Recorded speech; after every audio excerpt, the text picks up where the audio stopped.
Minority Leader. Thank you. Jacoyo Midion, MP Game, Deputy Minority Leader. Mansi Nyamweya, MP for South Mugirango. I'm serving my second term.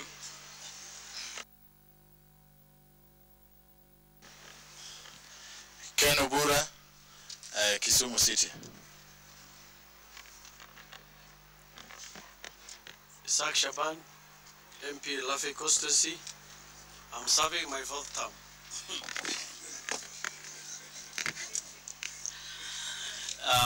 Katole Metito, MP for Kajiado South, Majority Whip. Chris Wamalwa, MP Kiminini Constituency, Trans Nzoia County, Deputy Whip Minority. I'm doing my 1st term. My name is Mishi Juma. I'm a County Member of Parliament for Mombasa. Honorable Major Muluvi, MP for Kitui East. Welcome. Nelson Gashoye, MP Subukia. Steven Mutinda Mule, MP Matungulu, Machakos County. Janonga Iseri, Kajiado Central. Moses Cheboy, Kuresoi North Constituency, Nakuru County. Ahmed Abbas, Ijara Constituency, Garissa County.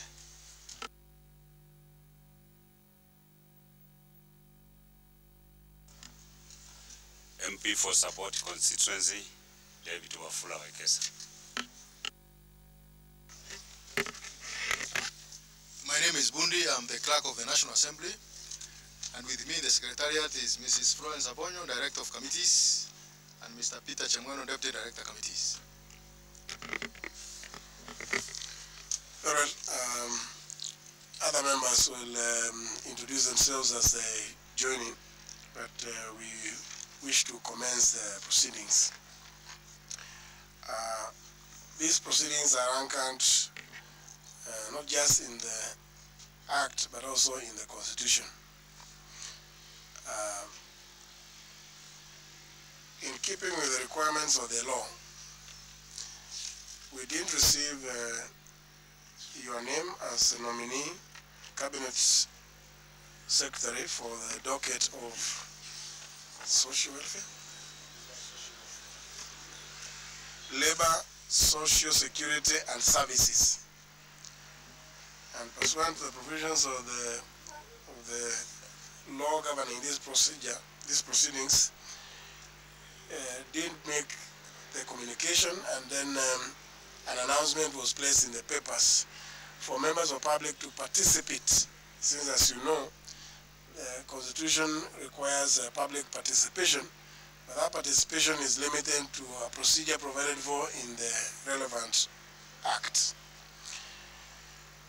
The notification has gone out, inviting members of public to express themselves one way or other regarding to your suitability or otherwise to the docket to which you have been nominated. The Secretariat informs this committee that towards the end of the week, indeed on Friday last week, they received some representation from some member of public purporting to have sworn an affidavit deponing to a number of issues opposing your nomination as a secretary. I am aware that there may have been no time for the committee, for the Secretariat to communicate to you regarding this particular affidavit. But it's a short one as it relates to yourself. There's only 4 paragraphs. If you have been availed a copy of this affidavit, if you wish,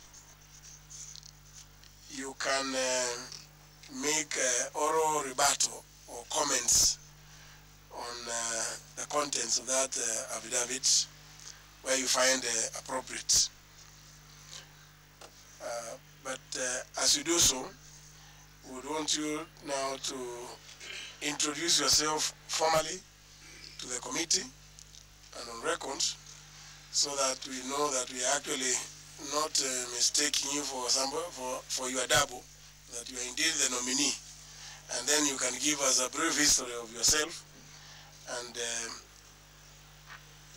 the reasons, among other things, why you feel or you may think you are suitable for the docket to which you have been nominated. Welcome.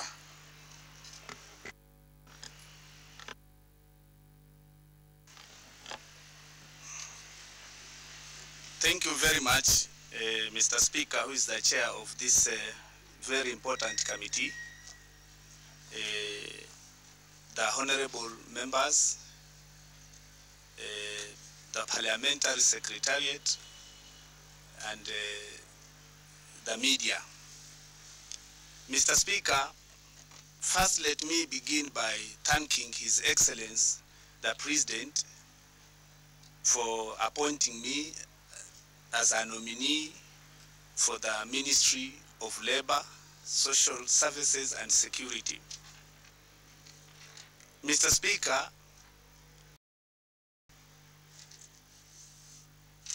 my name, Mr. Speaker, is Samuel Kazungu Kambi, born, Mr. Speaker, who is the chair of this committee, in a small village in Kaloleni in 1962. Mr. Speaker, I went to Kwademu Primary School, and after Standard 3, I dropped out of school because of school fees. I went to my uncle and attended his animals for 3 years. But Mr. Speaker, because I had a passion for education, Mr. Speaker, I went back to school at a school called Mwijo Primary School, where I completed Standard 7 and proceeded to Mboni Boys High School in Machakos District. Mr. Speaker, I went up to Form 3, and I was chased away again, Mr. Speaker, because of school fees. So I found a temporary job as a casual, as a houseboy in Mombasa, Mr. Speaker. And I did get enough money to take me back to school, and I went to Kilala Secondary School, still from the larger Machakos district, where I completed my O-level in 1987. And I came to Nairobi to look for jobs. I stayed with my uncle, who was by that time was working with the Kenya Broadcasting Corporation as a radio presenter. This was Eddie Fondo. So after 1 year, he managed to secure a job for me with Post Bank Savings. I worked with several Post Bank Savings for several years, Mr. Speaker, before Post Bank created a lending arm called the Post Bank Credit, and its headquarters is where the current cooperative bank, there is where I used to be my office. And Mr. Speaker, I rose to the position of a senior officer. Then, Mr. Speaker, Post Bank Credit was liquidated in 1993. So I joined Betting Control and Licensing Board as in the management. Mr. Speaker, and the honorable members, I worked there till 2006 when I resigned from Betting Control and went into politics. And in 2007, I managed to capture the seat of Kaloleni, and I did represent the Kaloleni people for 5 years, Mr. Speaker. Mr. Speaker, while in Parliament, I was elected in so many committees, like the most powerful committee of agriculture, energy, and the committee which actually did help to make the constitution. I was among the 27 members of that committee who went to Naivasha, and we managed to have a constitution, Mr. Speaker. Mr. Speaker, I contributed heavily in the committees, and in 2010, Mr. Speaker, I was appointed by the former President, His Excellency, former President Honorable Mwai Kibaki, as an Assistant Minister, Minister of Medical Services. Mr. Speaker, I went there, and because I'm a team player and believe in we, I don't believe in I in quotes, Mr. Speaker, we did manage, Mr. Speaker, to change so many things. Like, Mr. Speaker, the time I went there was a dying parastatal called KEMSA, but Mr. Speaker, the time I left KEMSA was a full-fledged parastatal enacted according to the laws of Kenya. And Mr. Speaker, it had a budget of not less than 30 billion, Mr. Speaker. Mr. Speaker, I helped also to reform Farmers and Poison Board, and by the time I left the ministry, Mr. Speaker, it was a full-fledged parastatal. Mr. Speaker, there have been several issues at the Ministry of Health, and Kenyatta issues were there, but we managed to streamline them, and Kenyatta today is one of the best facilities we do have in the country. Moi referral, also I contributed, and we did look for investors, and today, Mr. Speaker, they are putting up the best cancer facility in sub-Saharan Africa.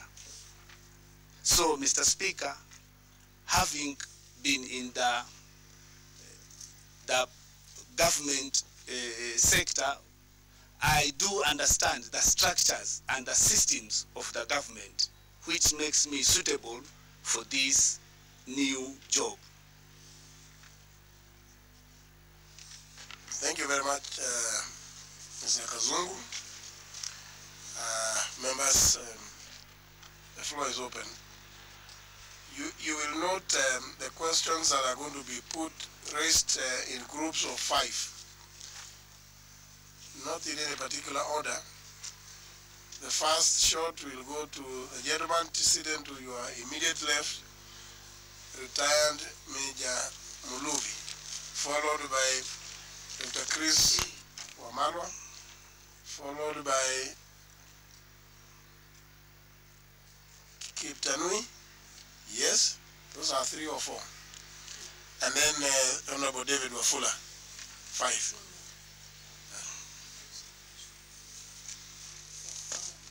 One more.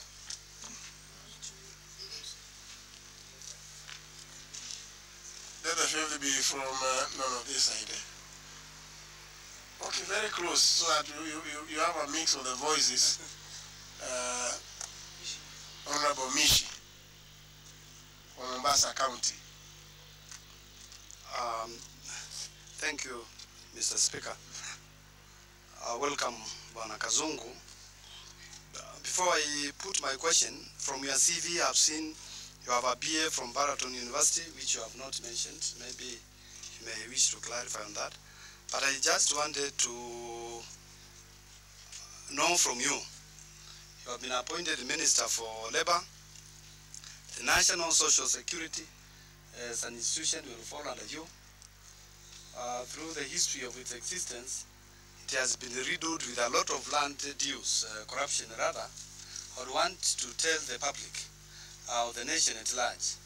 How will you address this if you are lucky to be appointed to the advocate? Thank you. Thank you. Congratulations, Mheshimiwa Kambi, for the nomination. And looking at your background, you've come from a humble background. I can see you are a go-getter. And I'm sure in the Ministry of Labor, you're going to bring the desired changes this country wants. My question is, when you look at the international labor laws, you are sure that Kenya is a signatory, and the fact that it's a signatory, those laws are incorporated in the Constitution of Kenya. Now, the case comes of the Salary and Remuneration Commission. The international labor laws are very clear that salaries cannot be reduced. And you can see what SRS has done to the parliament through the Parliamentary Service Commission. What's your comment on that? And lastly, I've seen that you are studying development studies. Please, could you clarify, show the relevance of development studies to the docket that you've been selected? Thank you. Thank you, Mr. Chair. Congratulations, Honorable Kazungu, for your nomination. And my question is, as you are aware, there are so many employment bureaus in this country, and majority of them are very fake.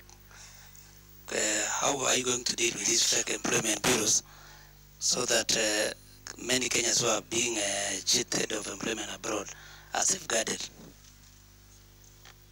Wafula.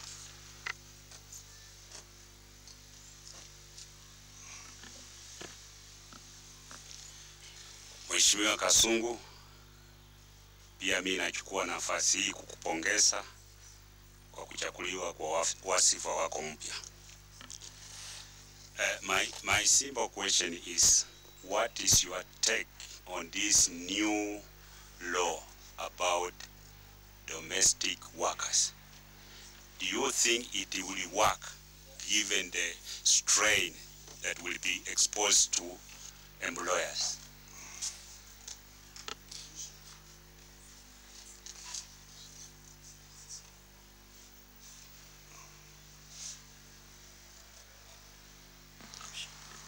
Thank you, Mr. Speaker. And Mr. Kazungu, congratulations for being nominated for this position. I have two questions. There are so many scandals which have been noted in the NSSF, and we have not seen a single NSSF trustee member being prosecuted because of that. Recently, the NSSF has announced that they want to collect about 1.2 billion per month from the domestic workers. This is a lot of money. My question is, how are you going to ensure that the workers' monies are protected? Question number two, there has been a lot of strike from different sectors in this country, from the teachers' fraternity, from the medical officers in this country, and this has posed quite a threat to our economy. How do you intend to put measures so that you ensure we don't have any more demonstrations and strikes? Thank you. You can respond to that first round. Okay.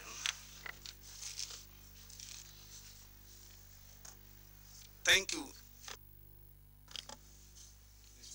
Thank you so very much, Mr. Chair, and the honorable members, for asking genuine questions which touches the lives of our people. Mr. Speaker, while I was at the Ministry of Medical Services, the ministry was quite challenging. So I decided to join Baraton University, and I pursued a degree in development studies, Mr. Speaker. And as I'm here today being vetted by this honorable committee, Mr. Speaker, I have finished classwork. I'm only waiting for graduation, Mr. Speaker. Mr. Speaker, I'll start by the question from the honorable member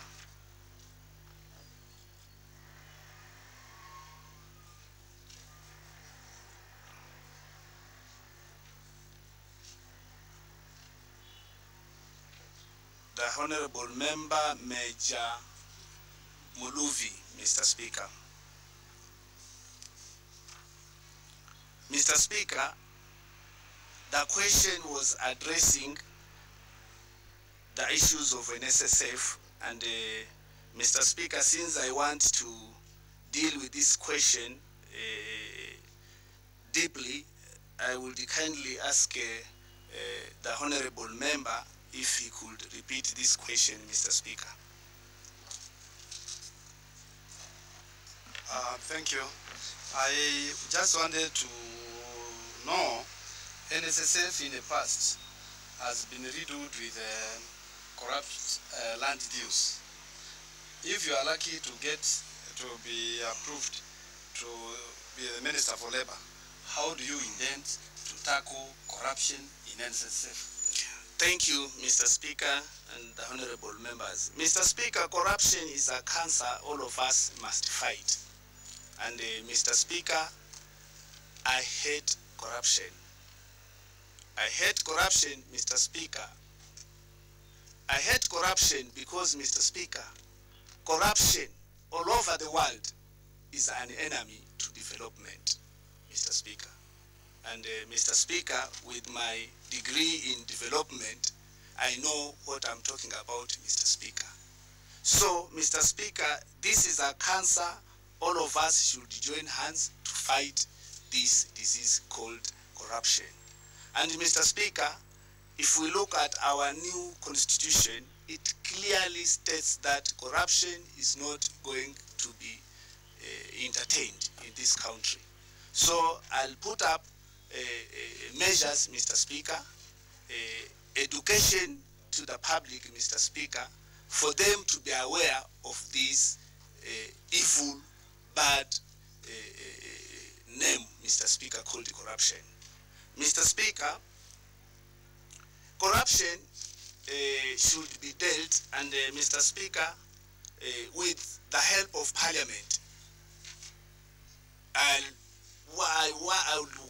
roll, Mr. Speaker, programs right from the recruitment of staffs, right from education of people, because it's about attitude, Mr. Speaker.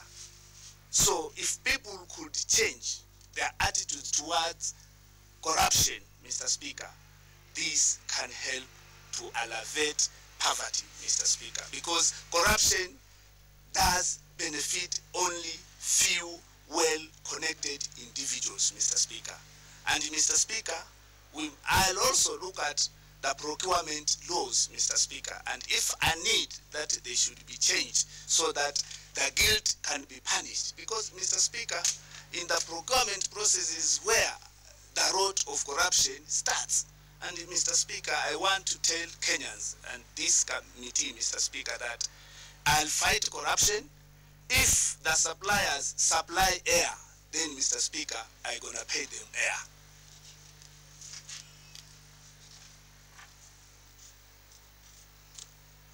The other question, Mr. Speaker, which was asked by the Honorable Member, Honorable Eugene Wamalwa, Honorable Chris Wamalwa, he wanted me, Mr. Speaker, to comment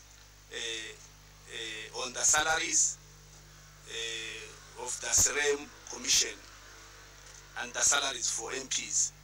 Mr. Speaker, as a Labour nominee, my roles are very clear. That one, I must safeguard the employees, and second, Mr. Speaker, the employer. In this case, Mr. Speaker, the MPs are also employees, and the government is the employer. So, Mr. Speaker, I have to balance. But, Mr. Speaker, this salary issue for the MPs, to me, Mr. Speaker, should be dealt with sober minds, because, Mr. Speaker, if you look at the Gazette notice which was done by the Commissioner Chairman, SEREM, it was done only few days to the general election.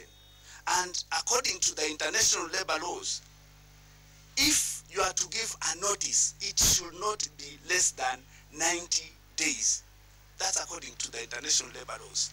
So, how it was done, I do feel, Mr. Speaker, that the stakeholders were not involved. There was no full participation of all stakeholders. I'm not contradicting Mr. Speaker, His Excellency, the President, but I do feel that due process was not followed. And Mr. Speaker, the way forward is to have dialogue, and that's one of my roles in the Ministry of Labor. To have structured dialogue so that these issues could be addressed and solved once and for all. Mr. Speaker, it's very clear that as a labor nominee, I would be happy when all the employees are laughing all the way to the bank.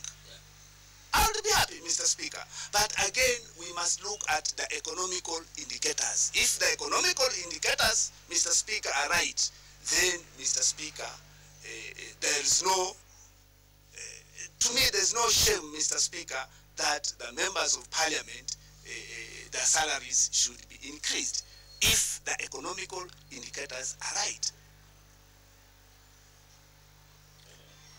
He asked another question, Mr. Speaker, that he wanted to know the relevance of development studies with the ministry I'm in. Mr. Speaker, development studies is very broad, and Mr. Speaker, the definition of development studies is right moving from less advantage to a more advantage roles. Like if the members of parliament were earning 850,000, then they should earn more. That is what is development.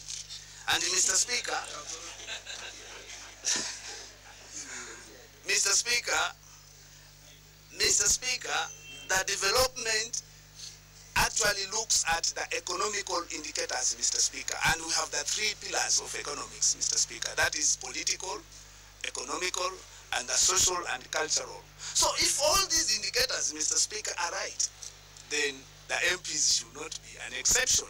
And Mr. Speaker, I'm not only saying that the MPs should get what they're asking for, but if the economical indicators are right, Mr. Speaker, all Kenyans should enjoy all the way to the bank. Yes. Yeah. That's the minister we want.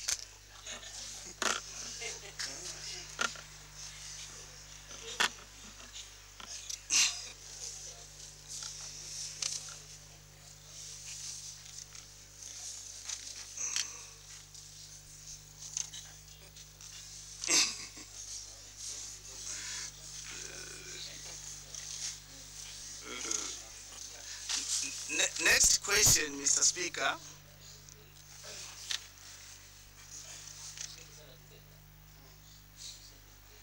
Okay. Next question, Mr. Speaker, is the employment value, Mr. Speaker, fake employment value. Mr. Speaker, if you are going to give me this job, Mr. Speaker, and I wish you give me this job, Mr. Speaker. One, Mr. Speaker, I'll carry an audit of all these fake values, because, Mr. Speaker, all values must be registered, and, Mr. Speaker, I'm using the word vetting. They must also be vetted like the same way I'm being vetted, Mr. Speaker. So they must also be vetted, Mr. Speaker. We must audit their books of accounts for transparency and accountability, Mr. Speaker. So these are the policies, Mr. Speaker, I'll be bringing to the House so that we can enact strict laws for these fake bills, because, Mr. Speaker, they flee our hard-earned taxes money, Mr. Speaker. Mr. Speaker, the next question was asked by the Honorable Member from Mombasa, Honorable Mishi, and she wanted to know how 1.2 billion, those are the programs by NSSF, and she talked of the corruptions at the parastatal. Mr. Speaker, if you give me this job, if you only give me this job, Mr. Speaker, I'll make sure that I minimize, if not rooting, corruption at NSSF. Because, Mr. Speaker, the main mandate of NSSF is to minimize the pain and suffering of our retirees, our old men and women, the unemployment, the disabled, and, Mr. Speaker, lastly, by the survivors. So, Mr. Speaker, if this parastatal is not functioning, and, Mr. Speaker, I'm known, when it comes to corruption, I lead by being in front, not from being behind. And you've seen, Mr. Speaker, when I was at the Ministry of Medical Services, the NHF issue came up. And, Mr. Speaker, I want also to tell Kenyans that I said no to the increment of 2,000, which was a levy to be paid to NHF. Because, Mr. Speaker, I asked them simple question. If you could not account for what the public has been contributing, then how are you going to account for billions? And, Mr. Speaker, I didn't get an answer. So I came out strongly and I said no. And even today, people are still yet not paying the levy, which they are supposed to be paying of 2,000, Mr. Speaker. So when it comes to corruption, Mr. Speaker, I think I'm known. I'm known. Oh, yes. So the 1.2 billion, Mr. Speaker,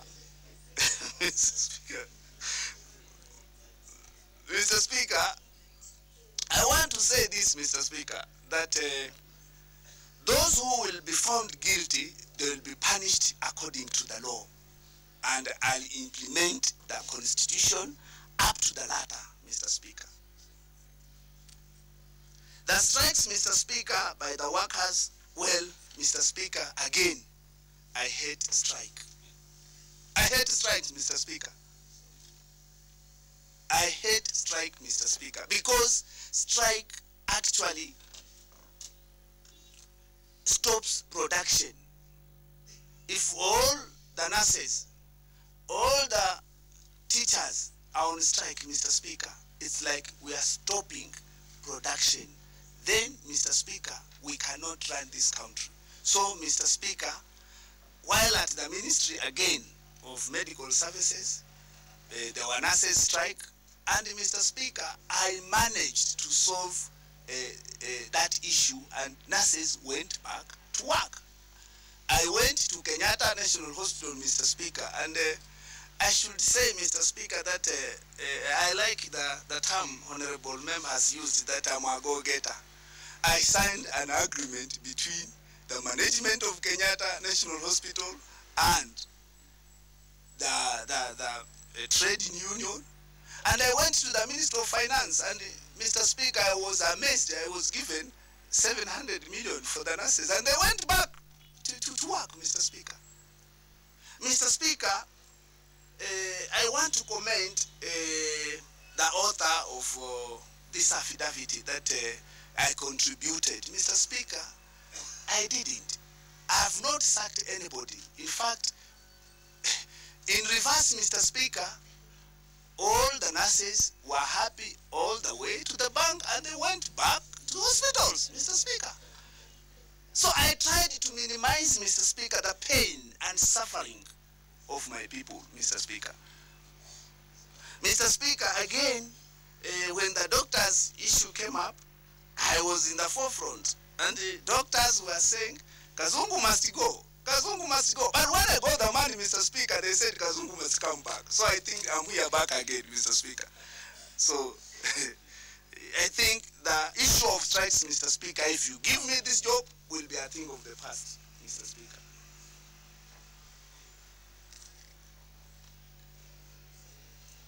Question raised by Honorable Wafula. Yes, Mr. Speaker, thank you. I did ask what is his take on a new NSF law about domestic workers. Do you think it will work, considering the strain on employers? Thank you, Mr. Speaker, and I'm sorry, Mr. Speaker, you know, it's long when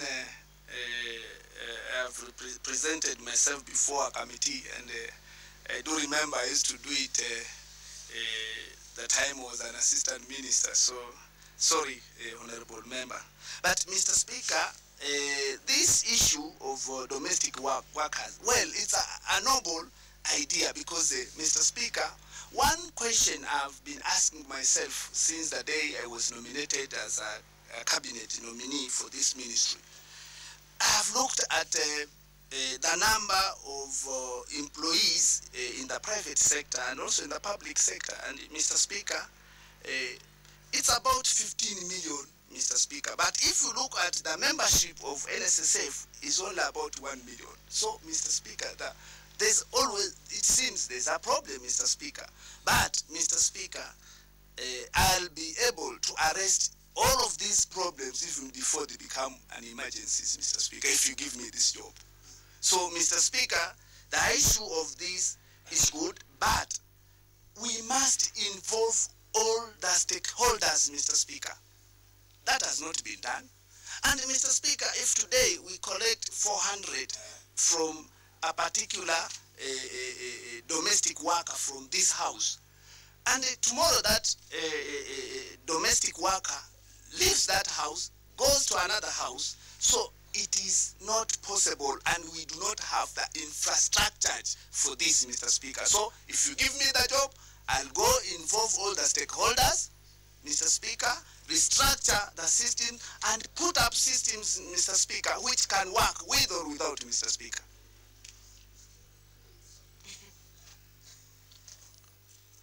Now, another round of questions. This time, let me see. First question will come from the Honorable Isaac Shaban, followed by the Honorable Manson Nyamwea, the Honorable Mutinda Mule, and the Honorable Moses Cheboy. Those are four? 4 or 5? 4. The person to close is the Deputy Speaker.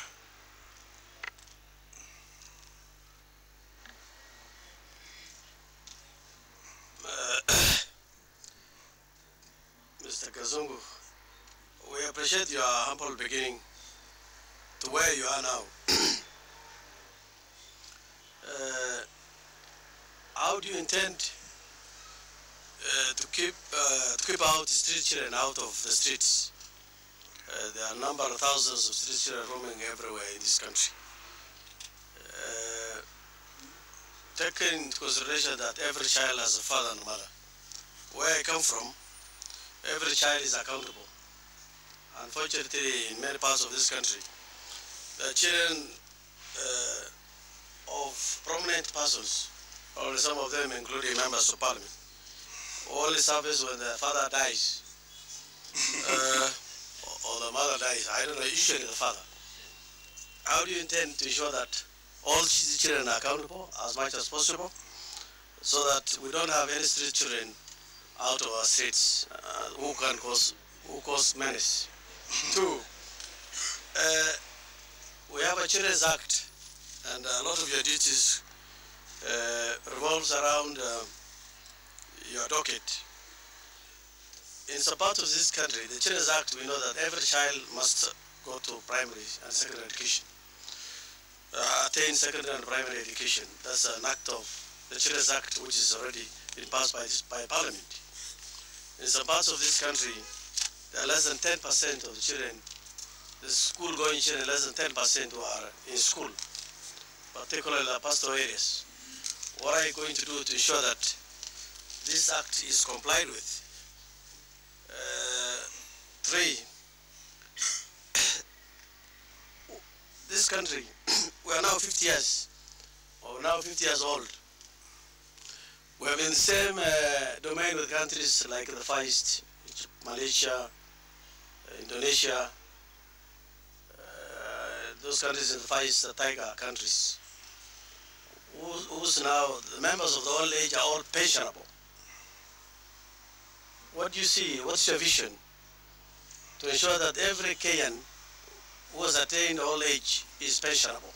Taking into consideration that Kenya is one of the biggest economy in Africa, but yet our people in old age are suffering, and we are yet to reach that, to ensure that we are not yet taking care of our people who are old. Thank you.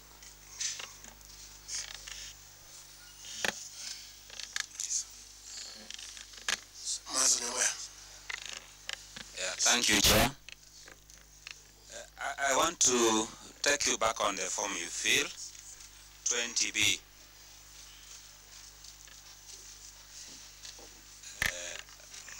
I want your honest opinion on this, where you're saying you don't hold political views or you don't have a political view. And you have been a member of parliament, and that's what you have lived on. So give us your honest opinion on that. Number two, I will go back to NSSF. I'm sure you are aware, like all of us are aware, that for some time back, NSSF has been used as a place people go to buy land, buy a quarry somewhere, buy that quarry, and sell it, whereby the workers' funds have been misused.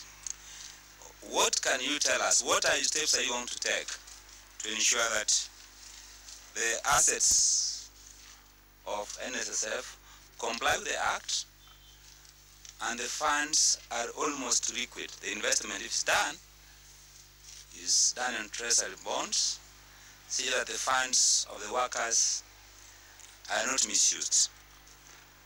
And also, what are you going to do to modernize NSSF? I'm sure you are aware that there are cases where old men, women, after working so many years, their file is they are not able to get their file, they are not able to get their funds, and sometimes they die before they receive their funds. And this is the manner actually which is being misused now. What are you going to do to Kenyans, to the hard-working Kenyans who toil so much for the well of this nation, and yet at old age they are not able to get their funds? Thank you.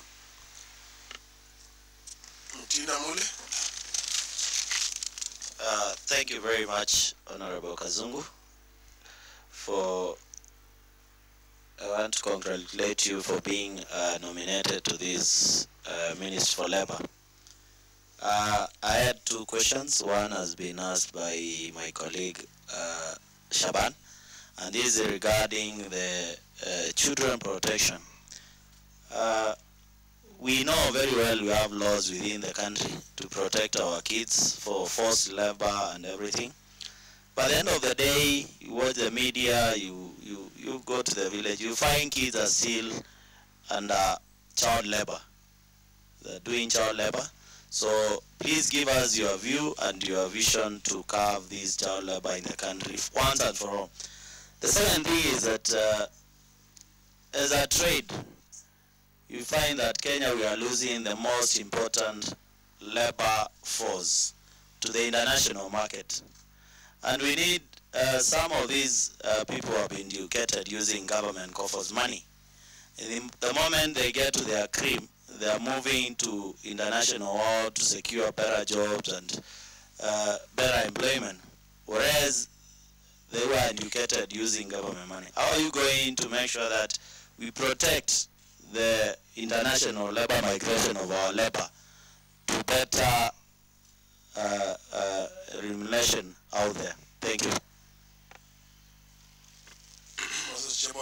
Thank you, Chairman. And Pongezi, the nominee for labor. And truly, you've come a long way. You've been a laborer on a few occasions, having dropped out of schools. and you rose all the way to become an assistant minister and now a nominee for Labour. Now, I have two very brief questions. Number one, in the docket which you have been nominated for, deals particularly with issues of employment, among others. One bit I saw is about the fact that you are supposed to create an employment policy, coordinate national employment, tracking employment creation, among others. And of course, you are a nominee, even if you are going to serve the Republic as a cabinet minister. You also come from a political background, because nominees are nominated by the president. The Jubilee Manifesto, and I don't want to claim that I am particularly, I don't think I have a lot of insight into it, but I know one of the things that you are supposed to create employment as one of the Jubilee promises. What are you going to do as a matter of policy to really create and probably realize the promise by the Jubilee government in creation of real jobs? Not sometimes you hear you want to create 500 jobs and you cannot be able to trace them. Secondly, you are a minister or an assistant minister in the Ministry of Health. And it's true, you've given us some of your greatest achievements, and many of them are in public domain. I personally want to ask you about your lowest point in that ministry. What do you consider to have been your most complicated bit in the ministry, and how are you going to use that particular issue to if you are nominated, if you are confirmed, to improve services in the docket of labor? Thank you. Deputy Speaker. Thank you. I want also to congratulate you on our nominee for Labor and Social Services, Social Security and Services.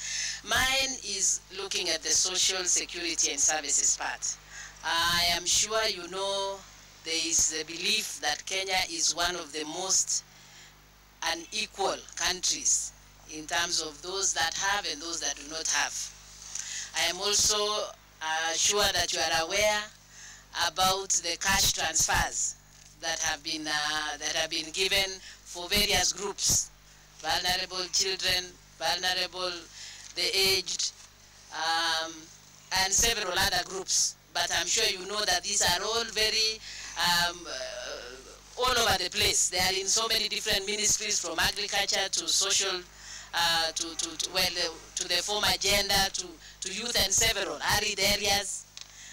Now that you have a docket called Social Security and Services, what are you going to do? Particularly, I want to ask about the aged.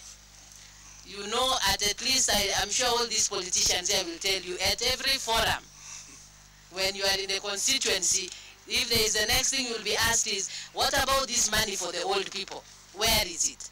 Who is getting it? What is the criteria? So I just want to know from you, how are you going to streamline some of these efforts by government to bring some equity in society, but somehow they don't seem to be bringing that equity because of the confusion around it and the lack of information on what are your policies? In other words, I want to say, what are you going to do differently that has not been done to make sure that these programs actually reach the people that are required? Yes, Mr. Kazungu. Yes, thank you, Mr. Speaker.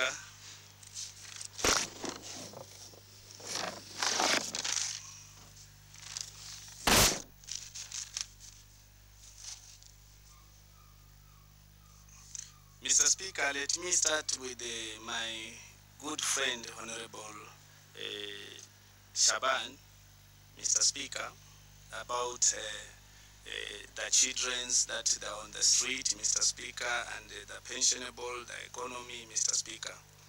Mr. Speaker, I want to say this. Mr. Speaker, under the UN Charter, and Mr. Speaker, I'll go back to a bit in history, Mr. Speaker, when after the First World War, that was in 1919, when the International Labour Organization was formed, Mr. Speaker, and one of its key function, Mr. Speaker, was to take care of or to protect the children, Mr. Speaker. And Mr. Speaker, again, its mandate was about security, Mr. Speaker, and also, Mr. Speaker, the old retirees, Mr. Speaker. And Mr. Speaker, the charter is very clear, and Mr. Speaker, we have domesticated the same, Mr. Speaker, in our new constitution. So, Mr. Speaker, as a Labour nominee, I'll follow the law up to the latter, Mr. Speaker, so that all these good law can be done, Mr. Speaker, so that all these children, Mr. Speaker, one, Mr. Speaker, there's free primary education, Mr. Speaker, and this has helped to elevate this problem of street children, Mr. Speaker.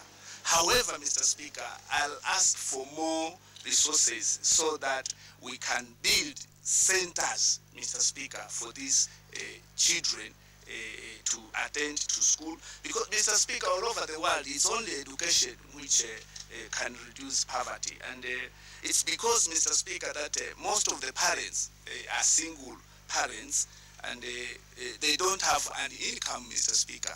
But as a Labour nominee, Mr. Speaker, I'll make sure that I avail the resources through your help, Mr. Speaker, through the budgetary allocation.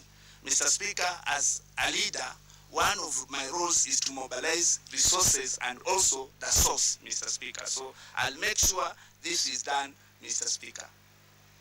Mr. Speaker, the pension, Mr. Speaker, most of our people are not pensionable, Mr. Speaker. But, Mr. Speaker, I want, Mr. Speaker, to say this, that once I'm given this job, I will automate all systems of NSSF, Mr. Speaker, because there has been a lot of problems at that department. People have been queuing, Mr. Speaker. And also, Mr. Speaker, decentralize some of these services to the county government, because, Mr. Speaker, if we look at Vision 2030, which is a living dream for Kenyans, Mr. Speaker, I think we should not have this issue of children being on the street, Mr. Speaker. Mr. Speaker, again, our Constitution is very clear, Article 41 and 43, about the rights of children, Mr. Speaker. And Mr. Speaker, I may quote the law, Mr. Speaker, which we did enact, Mr. Speaker. Mr. Speaker, it says this, the labor relations, Mr. Speaker, that every person has the right to fair labor practices, Mr. Speaker. Every work has the right to fair remuneration, to reasonable working conditions, to form, join, or participate in the activities and programs of trade unions, to go on strike, Mr. Speaker. So it's also their right that they should go on strike. But, Mr. Speaker, I'm begging this committee and Parliament not to go to the street, because it is a very, very important organ in our society, Mr. Speaker. Mr. Speaker, also there's the right to form and join an employers organization and participate in activities and programs of employees organization, Mr. Speaker. And all this is covered in Article 41 and 43, Mr. Speaker. So I'll follow the Constitution, Mr. Speaker, up to the letter. Mr. Speaker, I'll go to my good friend, and we were both assistant ministers in the former regime, Mr. Speaker, Honorable Nyamweya, and he was asking me whether I'm still a politician or how am I going to balance. Mr. Speaker, let me say this, that yes, I've been a politician, but since the day I was nominated, Mr. Speaker, I did negotiate holistically with both psychologically, physically, mentally, socially, and did agree that I'm no longer going to be a politician until the time that I've left the services, Mr. Speaker, of being a civil servant, Mr. Speaker. So I'm very clear, Mr. Speaker, and I want to serve Kenyans, Mr. Speaker.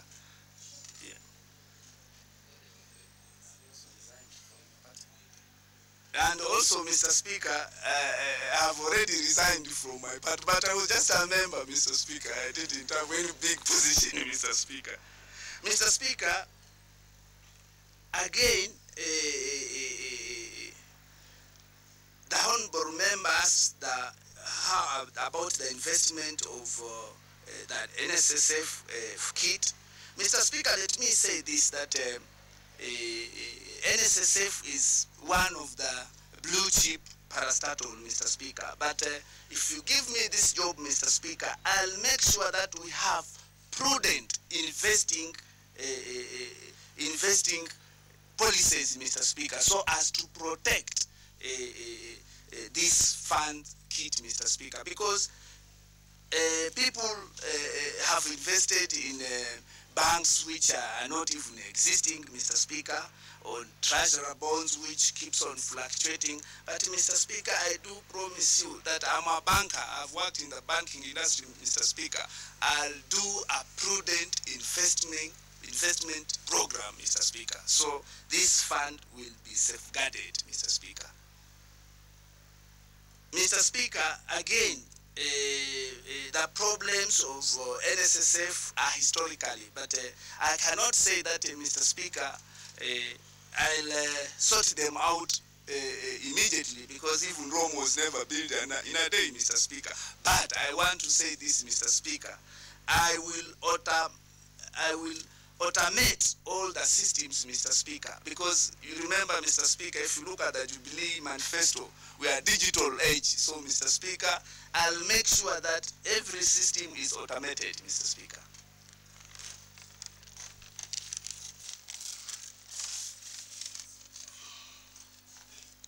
Mr. Speaker, I want to go to my good friend, Honorable Mutinda Mule. And he was asking again about the children's protection, the children's labor, Mr. Speaker, the ILO.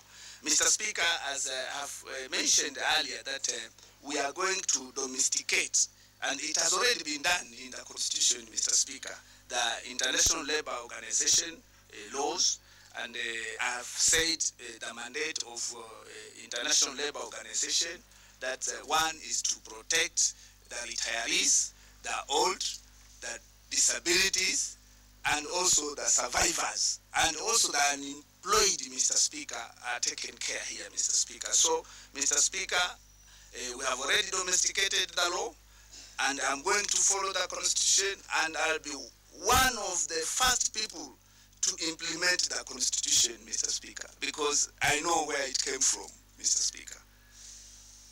Mr. Speaker, the issue of our labor going internationally, Mr. Speaker, yes, it is an issue which needs an urgent measures, Mr. Speaker, because it's simple, Mr. Speaker, that we have the best labor force in the world. If you go to America today, Mr. Speaker, you'll find our nurses are there, our doctors are there, our teachers are there. So that means we have the best human resources on earth. But Mr. Speaker, since now we don't pay them well, I think that's one of the reasons why they're looking for green pastures. But Mr. Speaker, as a labor nominee, Mr. Speaker, I'll make sure that we produce, because Mr. Speaker, a country like Japan, Mr. Speaker, if you look at the productivity rate, Mr. Speaker, it is at 10%.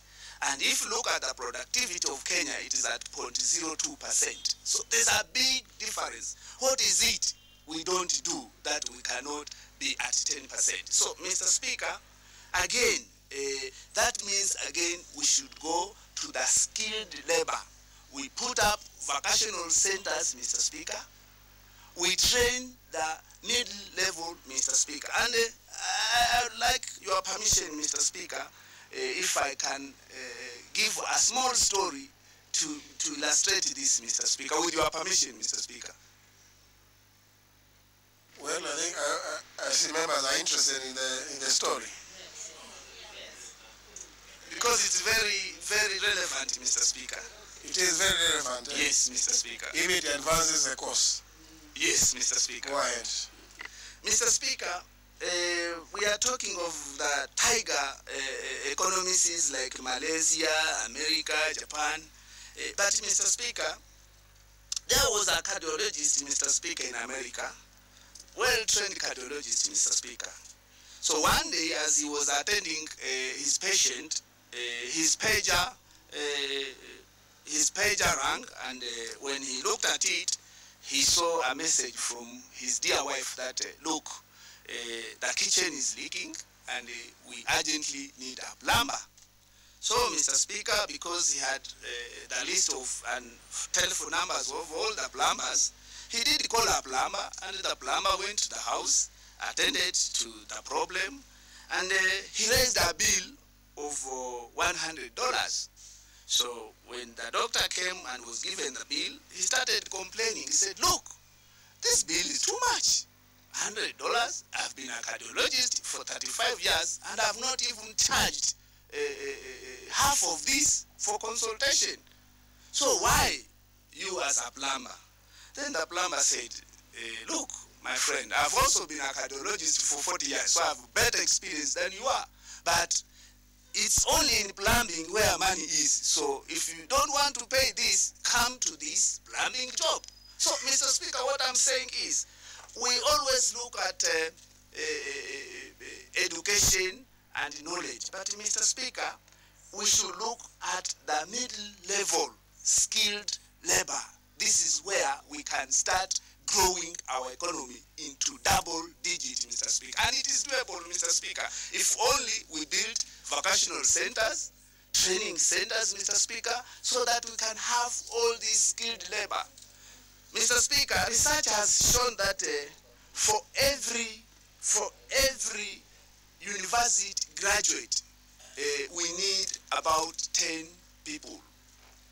We need the teachers, we need the plumbers, we need the tailors, we need all these people. So, Mr. Speaker, we should be able to put up in every constituency, Mr. Speaker, and I'll be knocking the doors of our members of parliament so that as we can get funds to build these facilities in each and every constituency, Mr. Speaker, so that we can tap this labor, skilled labor force, Mr. Speaker.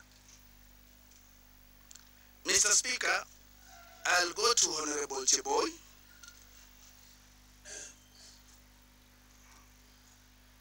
Honorable Cheboy wanted to know about Vision 2030, and Mr. Speaker, Vision 2030 is a living dreams for Kenyans, and basically we want to grow this economy to a double digit, create employment, create productivity, Mr. Speaker, because if we are producing more, that means we'll employ more people, and this can only be done, Mr. Speaker, if we have skilled laborers and we have vocational training centers, as I've said earlier, Mr. Speaker.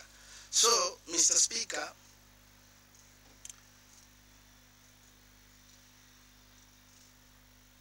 as a cabinet nominee for labor, Mr. Speaker,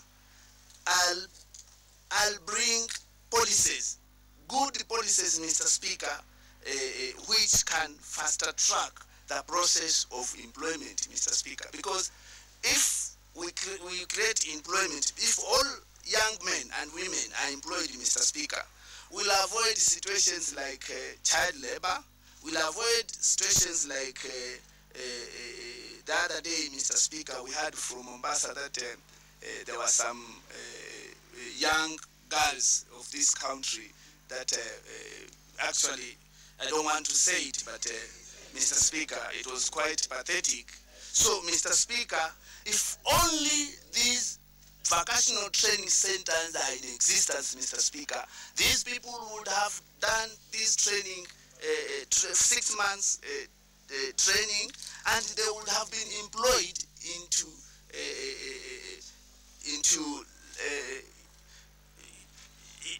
anything. And Mr. Speaker, I would want to suggest this because I'm also gender sensitive and I'm not gender biased, Mr. Speaker, and I'm not gender blind. So, Mr. Speaker, the government has always been supplied these flowers. I would say that if these young women and men are trained, they can supply this market and they could be earning a living, Mr. Speaker. So the street prostitution issue will never be there, Mr. Speaker.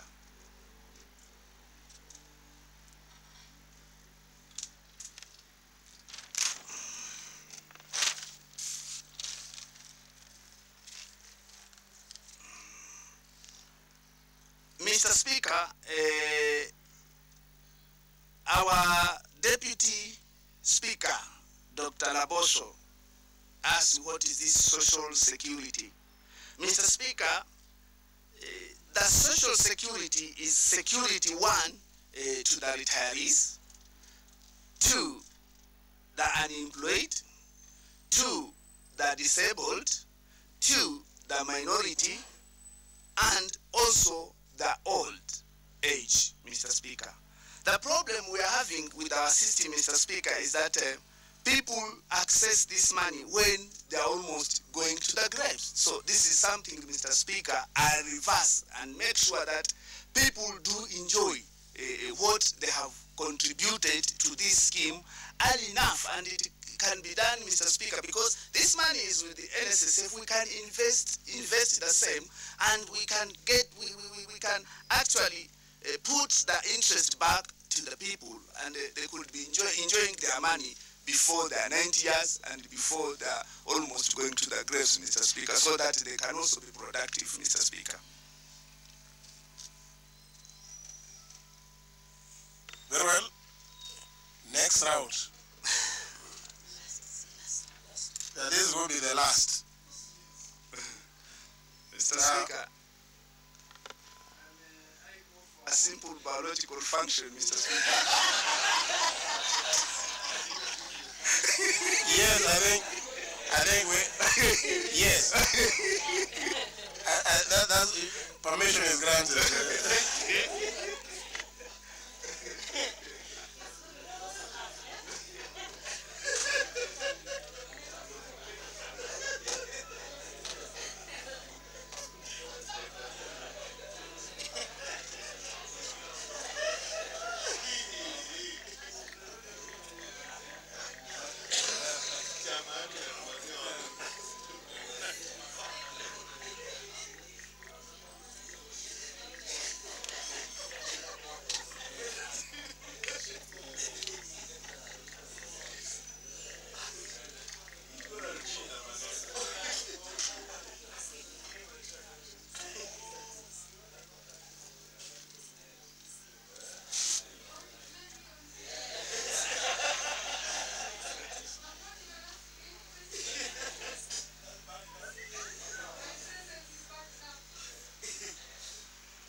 Honorable Amin Abdallah, you are now out of order.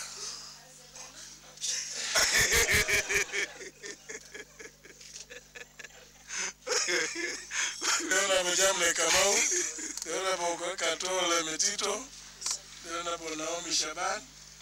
Oh gosh. I thought we had said the last ones. Okay, everybody will have a chance, but now that Honorable Kazungu has done what he needed to do, he's back and available to take all the questions. So, Jamle Kamau, Katole Metito, Naomi Shaban, Raishoye, and just to finish that where you are, so that Honorable Kazungu will also have a chance to listen to the youngest member of Parliament. Yes, then we'll get to the others. Thank you, Chair. Let me first of all take this opportunity also to congratulate my good friend, Honorable Kazungu. And of course, I want to believe that biologically now you're okay. Yes. You can proceed accordingly. Yes, sir. Now, I have two issues. The first issue basically is an issue to do with the minimum wage. You reckon that minimum wage has been a very sensitive issue in this country, and the determination of the minimum wage as to exactly what and how much it should be has been a big debate in this country. I just want to read your mind. Tell me exactly what you think would be the criteria to the determination of a fair minimum wage in this country. Secondly, and that question had been asked, I think, a little bit earlier, but I will rephrase that question a different way. You know, politicians, and this is what I will say because I know every person in this world, in fact, especially Kenyans, we are all politicians. It's only the degree of politicking in individuals that actually differ. And therefore, when you say you are leaving politics completely, I tend to, because the way I know you as a fiery politician, as a politician who is very vibrant. I am just wondering, in the time that you're going to be in that position, if you actually do succeed, don't you think you're actually going to miss politics? Thank you, Chair. Let me also take this opportunity to congratulate my friend, Honorable Kazuku Kambi, for the nomination. Mine is a simple question. Your ministry is in charge, among others, trade unions. And my concern is some of the institutions, especially from the tourism industry, that really denies their workers, their employees, to join these trade unions. And I'm sure you are very much aware, having or coming from the Coast Province, where the hotel industry is so high. I know there are some lodges and hotels, especially inside the parks, that do not allow their employees to join these trade unions. That is becoming a big problem for purposes that their workers will not get those very dear services of trade unions. What are you going to do to ensure that this group of Kenyans are not denied their rights as enshrined in the Constitution of joining trade unions? Naomi. Asante sana Bwana Mwenyekiti. Nataka kumpongeza ndugu yangu Mheshimiwa Kambi Kazungu kwa kupatiwa nafasi hii, fursa hii ya kuweza, kama akipita mtihani huu, kuweza kupata nafasi ya kufanya kazi kwenye wizara ya kusimamia masuala ya wafanyikazi na pia masuala ya usaidizi uzeeni, na haswa masuala ya kusaidia wale jamii ambazo hawajiwezi. Mheshimiwa Kazungu Kambi, unafahamu ya kwamba Kenya hii ugonjwa mwingine ambao unaotatiza nchi hii ni ugonjwa wa vijana kukosa kazi. Ni kansa sugu ambayo imetatiza kila mtu, na natumaini kuwa ndio jambo la kwanza ambalo utaweza kung'ang'ana nalo ukishaanza kazi. Vile vile ningependa tu kutaja ya kwamba, je, una mipango gani ya kuhakikisha kuwa vijana wetu katika serikali ya Jubilee, vijana wataweza kuangaliwa kikamilifu na kuweza kupata kazi? Na nikitaja hayo ni kuwa unatoka maeneo ambayo kumekuwa na vuguvugu la vijana wa MRC ambao wamekuwa wakiuliza kuwa vijana wao wa Kenya na haswa wa Pwani wamekuwa hawapati kazi. Je, natumaini kuwa ni swala ambalo umelitia maanani na umeweza kufikiria kuwa vijana ni lazima waangaliwe katika hali ya kupata kazi.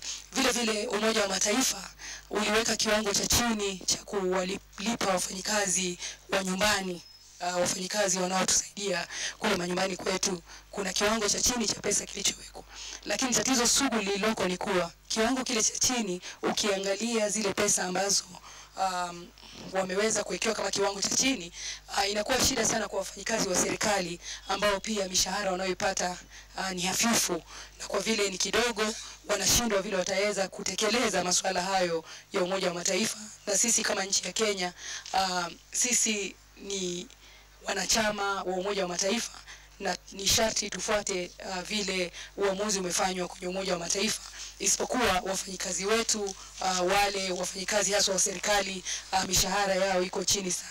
Je, unafikiria vipi swala hili kuwezesha wafanyikazi wa nyumbani kuweza kupata pesa zile ambazo wanatakana kulipwa, na vile vile tusiwaumize wale ambao ni wafanyikazi hasa wa serikali ambao mishahara yao sio mikubwa sana? Asante. Nelson Gaishoye. Thank you, Mr. Speaker. And first I want to congratulate Mr. Kazungu, who's been a colleague. I want to ask him, what do you think of the workman's compensation, and how are you going to improve it and make sure that workers are compensated adequately and fast enough? Boniface Gatovu.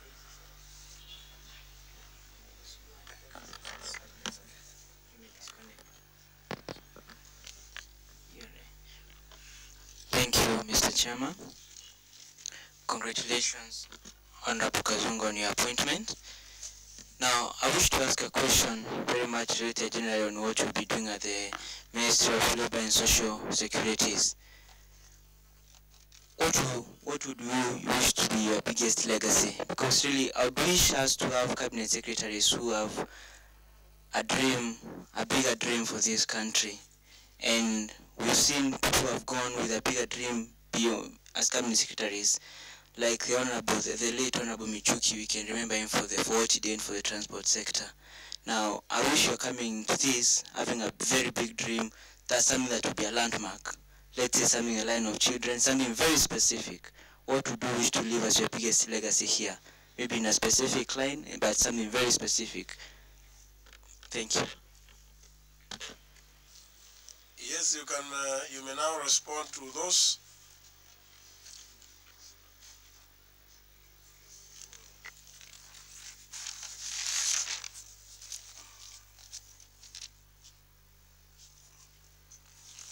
Thank you, Mr. Speaker. Mr. Speaker, I'll start with my good friend, Honorable Jamlek Kamau, who wanted to know the minimum wage bill, what it is, and how I'm going to address the issue of the wage bill, and that I'll be missing politics, Mr. Speaker.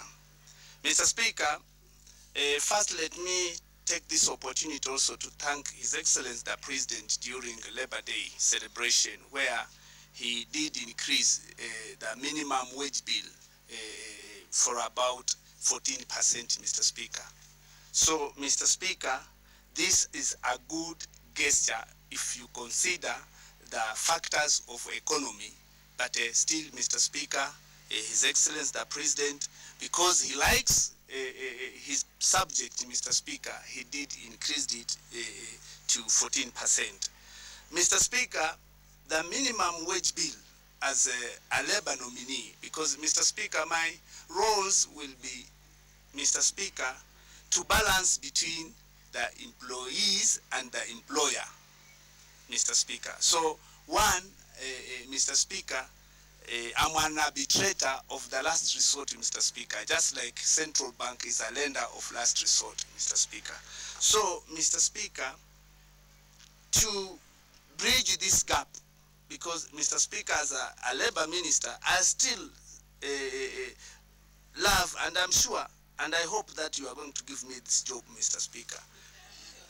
Because, Mr. Speaker, I have passion, Mr. Speaker, unwavering passion, Mr. Speaker, untiring passion, Mr. Speaker, to make sure that, Mr. Speaker, the minimum wage falls above what we do have today. But, Mr. Speaker, this will largely depend upon the economical indicators, Mr. Speaker. And if the economical indicators, Mr. Speaker, are right, then, Mr. Speaker, I'll not be ashamed to say all Kenyans should have huge, big salaries and laughing all the way to the bank, Mr. Speaker. Mr. Speaker, the issue of missing politics, Mr. Speaker, as I have said, that I have consulted heavily.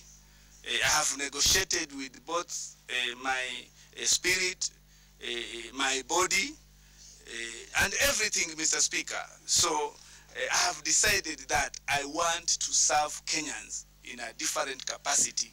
And I think, Mr. Speaker, as a cabinet nominee, I'm a leader. So, Mr. Speaker, I should manage that ministry for the better Kenyans. And I'm looking at the greater good for all Kenyans, Mr. Speaker. Mr. Speaker, my good friend here, Honorable Kator, whom we worked together very well, the time we were, all of us in the cabinet, had asked the roles of trade union and the right of people joining trade union, Mr. Speaker. Mr. Speaker, trade union is a right which is stipulated clearly in the Constitution. So there is no way, Mr. Speaker, we can deny people to join trade union, Mr. Speaker. And if, Mr. Speaker, there will be any employer who is violating the Constitution, Mr. Speaker, then that employer should be punished according to the law, Mr. Speaker. And I'll make sure they are punished, Mr. Speaker.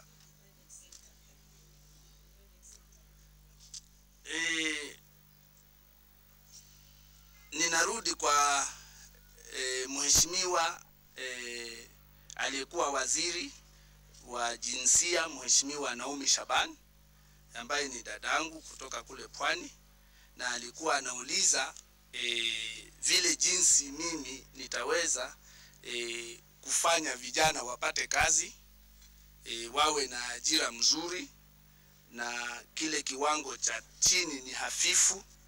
Na mimi nataka sana kumshukuru Mheshimiwa Naomi Shaban kwa sababu vijana Kenya yetu ndio ambao ni wengi, na ile shida ambayo ina vijana ni kuwa wakimaliza darasa la 8 ama kidato cha 4 hakuna ujuzi wowote ambao wanafanya. Kwa hivyo nimesema awali kuwa nitahakikisha kuwa tunajenga shule zile ambazo zitakuwa hawa wanasoma, wanahitimu, wanafanya kazi na uchumi wetu utaimarika. Na ukiamarika, Mheshimiwa Spika, hawa vijana ndio wataweza kuinua uchumi wetu kule ambako tunaenda. Ukiangalia vile tulisema katika manifesto yetu ya Jubilee, ambayo ni manifesto sasa ya serikali, kwa sababu mimi nimesema siko tena kwa siasa, Mheshimiwa Spika. Kwa hivyo, Mheshimiwa Spika, ajira ya vijana itaongezeka ikiwa kile kiwango vile vile ambacho tunazalisha ni kikubwa. Na hii inawezekana ukiangalia nchi kama Ujapan, Uchina ambayo ina watu wengi, lakini ukiangalia wafanyakazi wao wanalipwa kiwango kile kinachofaa kulingana na ule uchumi. Kwa hivyo, Mheshimiwa Spika, nataka kuambia vijana wale ambao si wote, ukiangalia Mheshimiwa Spika, wanaweza kuwa na uwezo wa kwenda chuo kikuu. Na umeonekana Mheshimiwa Spika, hata mimi ninapenda niwe mfano mkubwa kwa wale ambao hawana uwezo, kuwa inawezekana ujaribu, ufanye kazi, uende hata chuo kikuu na upate shahada kama vile mimi nimejaribu, Mheshimiwa Spika. Kwa hivyo vijana, nataka kuambia hivi, tutaweka mikakati kabambe kama vile Mheshimiwa Rais alivyosema kuwa 30% ya kile kiwango ambacho ni kazi za ujenzi, kazi zile ambazo serikali itakuwa inapatiana, 30% wapatiwe vijana. Na ninataka kuambia vijana kuwa hii 30% ni kubwa, na kama watafanya bidii, hii nchi yetu inaweza kuwa na uchumi kama wa Malaysia, kama wa Singapore, kama wa Amerika, kama wa Japan. Na inawezekana ikiwa tutashirikiana kama viongozi, wabunge, waheshimiwa wabunge, tuwe tunapitisha sheria ya kuhakikisha vijana wetu hawapunjwi. Asanteni.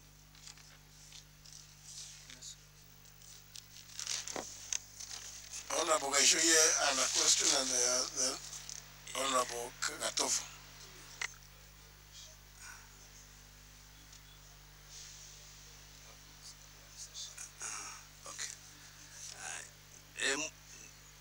I'll also go to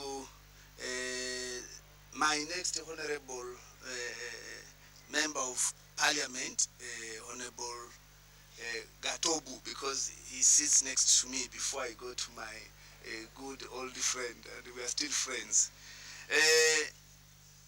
My good neighbor here was asking how how I'm going to leave a good legacy, like the legacy of the late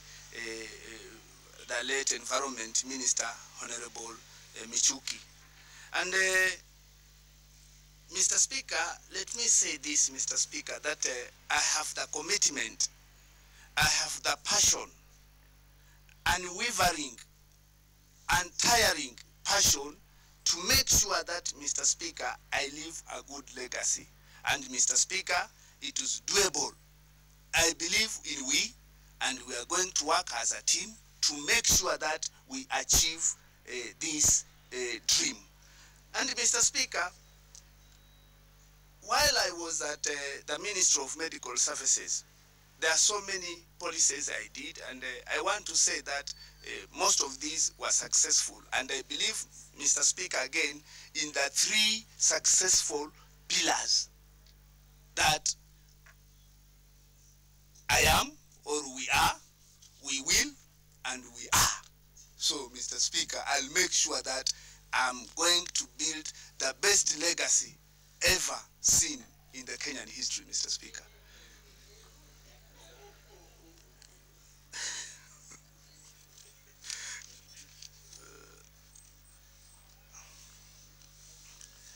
Mr. Speaker, I would like my honorable, my good friend, Honorable Gachuria, to repeat his question so that I can get to, Thank you. My question was about the workman's compensation. There's an act. I was asking you, do you think it is an act that you're going to use or you're going to improve on? And how long are you going to be taking when you compensate workers? Because we've seen workers who just languish and they are supposed to have been paid their workman's compensation. Thank you, Mr. Speaker. Mr. Speaker, there's already a bill waiting parliamentary approval, and all these issues have been addressed, Mr. Speaker. The issue of compensation, good working environment, Mr. Speaker, good working environment, health streams, Mr. Speaker, all these have been addressed in this bill, which is awaiting parliamentary approval, Mr. Speaker. And I would urge this very great House to approve the bill so that I can implement it to the full, Mr. Speaker, if only you give me this job, Mr. Speaker.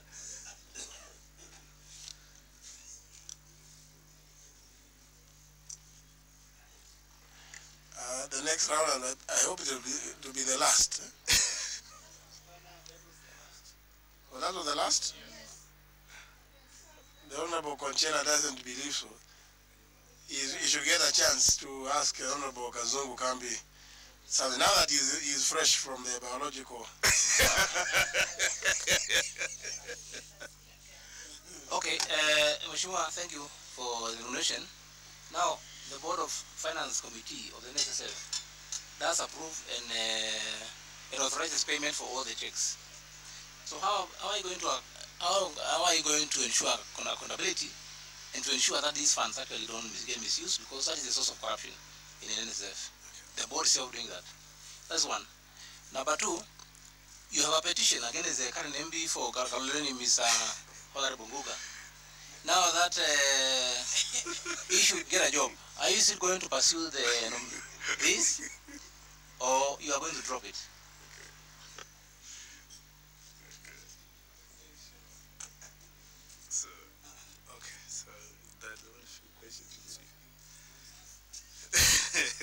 Well, that's the last one. Okay, thank you. Thank you, Mr. Speaker, who is the chair of this very important committee of Parliament, honorable members. Mr. Speaker, I'll start with the petition, Mr. Speaker, because Mr. Speaker, yes, I have a petition because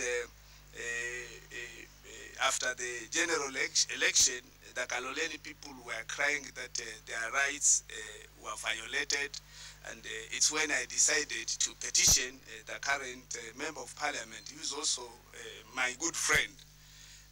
But considering that I didn't expect that I'll be nominated for this position, one, I also don't want to violate the Kaloleni people's rights, because they were crying that the elections was not fair.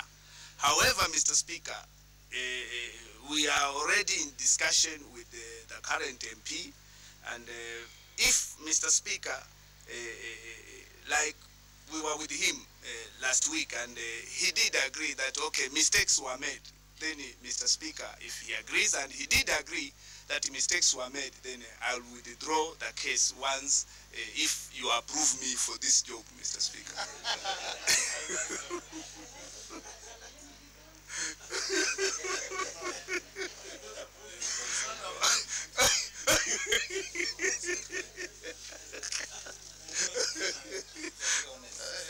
How about the issue of the board of the finance committee of the NSSF? Thank you, my good friend, Honorable Conchela, and he's a man I have a lot of respect. So, can you ask, please, Mr. Speaker, because the issue of petition was a bit...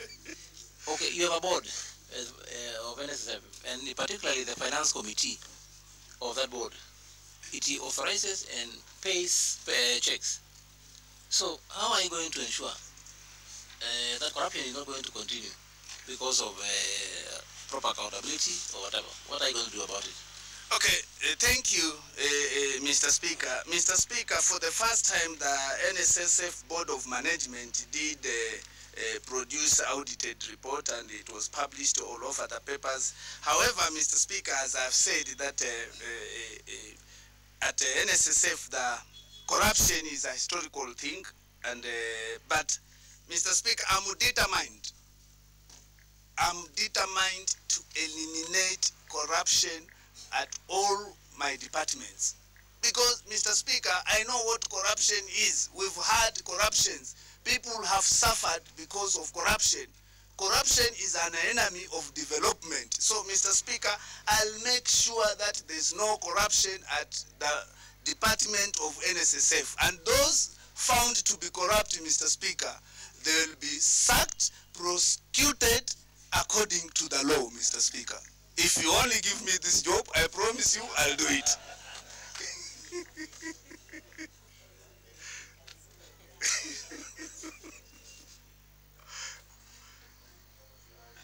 Thank you very much, Honorable Kazungu. I believe you have been quite candid and forthright with us. Thank you. I think we wish you luck and all the best. I'm sure that this committee will sit and go through the deliberations and the rest of the stuff that you have given us, and the responses you made regarding this document. And then in a short while, you will know the result. Otherwise, we thank you for having come and answered all our questions. Thank you very much. Wish you luck. Thank you, Mr. Speaker. And before I conclude, Mr. Speaker, I'm a man who believes in family values, and I have a family and children, Mr. Speaker. So thank you.